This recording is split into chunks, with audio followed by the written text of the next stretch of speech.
Hi friends, welcome back to our channel. ఇప్పటి వరకు నా ఛానల్ని సబ్స్క్రైబ్ చేయకుండా ఉంటే వెంటనే సబ్స్క్రైబ్ చేయండి, బెల్ బటన్ ఆన్ చేయండి.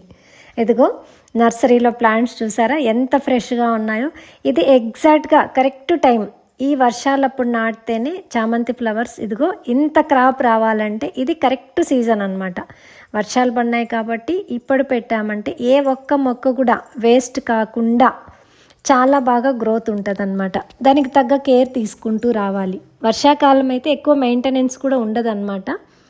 పెద్ద పెద్ద ఫ్లవర్స్ మనం తీసుకోవాలి అనుకుంటే, ఎక్కువ ఫ్లవర్స్ తీసుకోవాలి అనుకుంటే ఒక్కసారి చెట్టు పెట్టుకుంటే దాని నుండే తీసుకోవాలనుకోవడం తప్పు అనమాట. ఇదిగో నేను ఎవ్రీ ఇయర్ ఈ విధంగా నర్సరీ నుండి ఈ సైజ్ ప్లాంట్స్ తెచ్చుకుంటాను.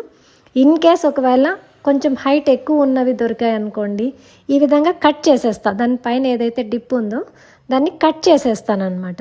సో అప్పుడు ఆటోమేటిక్గా దాని సైడ్ నుండి మళ్ళీ స్టెమ్స్ స్టార్ట్ అవుతాయి అన్నమాట. వితిన్ 1 వీక్లోనే స్టార్ట్ అవుతాయి. మరి ఎందుకు ఆలస్యం, మీరు కూడా ఆర్డర్ చేసుకోండి. ఇదిగో ఇంత ప్యాకింగ్ ఎంత స్ట్రాంగ్గా చేశానో మీరే చూడండి. సో ఈ విధంగా ప్యాక్ చేసుకున్న తర్వాత చెక్ చేసుకుంటాను, ఆర్డర్ ప్రకారం కరెక్ట్గా ఉన్నాయా లేదా అని చెక్ చేసుకొని నీట్గా ఒక బాక్స్లో పెట్టి చాలా సేఫ్గా పంపుతానండి. With DTDC or speed post, మీకు ఏది అవైలబిలిటీ ఉంటే దాని ద్వారా మీకు సేఫ్గా మొక్కలు మీ ఇంటికి చేరుతాయి. మరెందుకు ఆలస్యం, వెంటనే ఆర్డర్ పెట్టుకోండి. మీరు కూడా చామంతి ప్లాంట్స్ పెంచండి. Thank you friends.